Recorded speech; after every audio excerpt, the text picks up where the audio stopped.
if more women have the opportunity to participate fully in the formal economy, they, their families, and their communities will prosper. For example, we know that in India, where women spend an average of 6 hours a day performing unpaid labor, the gross domestic product would grow by $1.7 trillion if women participated in the formal labor force at the same level as men, or even if the work they were now doing, like in those market stalls, if their activities were more respected, that they would be included in the calculation of the formal economy.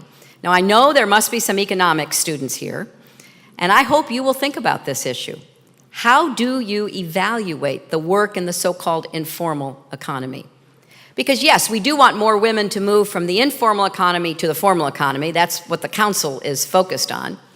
But we also want, insofar as it is possible, to evaluate the contributions from the informal economy.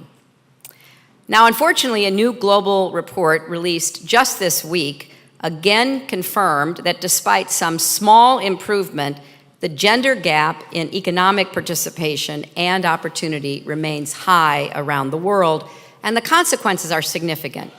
Because if we closed the gap in workforce participation between men and women around the world, GDP would grow by nearly 12% by 2030.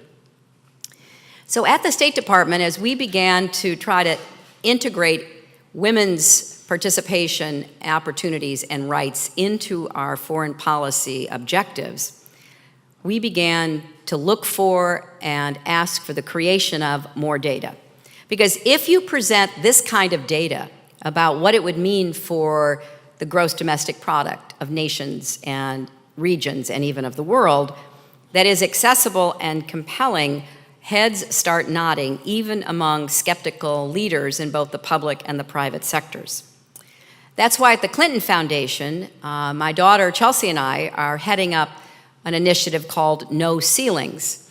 We are collecting and analyzing a vast amount of data to map out the gains women and girls have made in the past 20 years since the conference in Beijing, but also to highlight the gaps that remain. Nearly 2 decades after the United Nations Fourth World Conference on Women in Beijing called for, in the Platform for Action, full participation in every aspect of society, a growing number of leaders have come to understand how important this is. They see we cannot afford to leave talent on the sidelines or money on the table. We began rolling out our thinking behind this agenda at the conference concerning APEC, the Asian Pacific Economic Community, that the United States was sponsoring in 2011. APEC's San Francisco Declaration is an example of momentum that is building.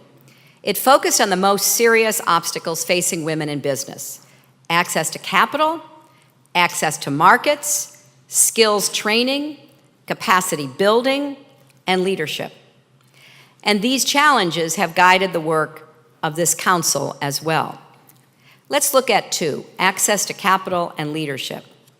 Now, globally, researchers estimate the financing gap for women-owned small and medium-sized businesses, where the greatest acceleration of growth occurs. That's where most of the jobs, not just in our country, but in the world, come from.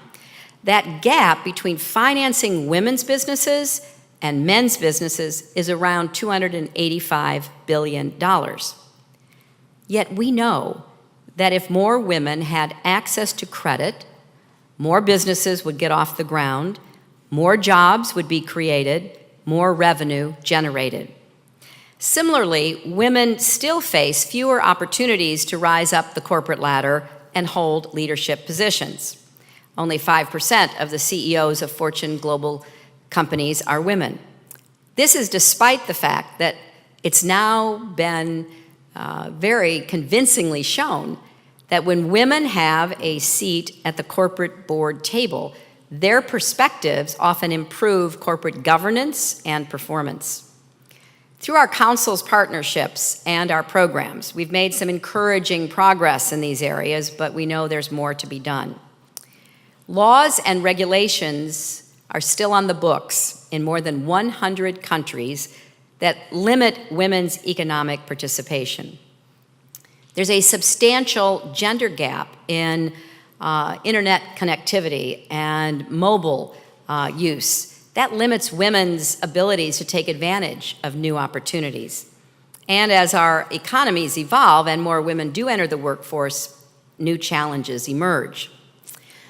When Prime Minister Abe was elected in Japan, he said one of the best things he could do to get the Japanese economy moving again would be to get more educated, innovative women into the workforce.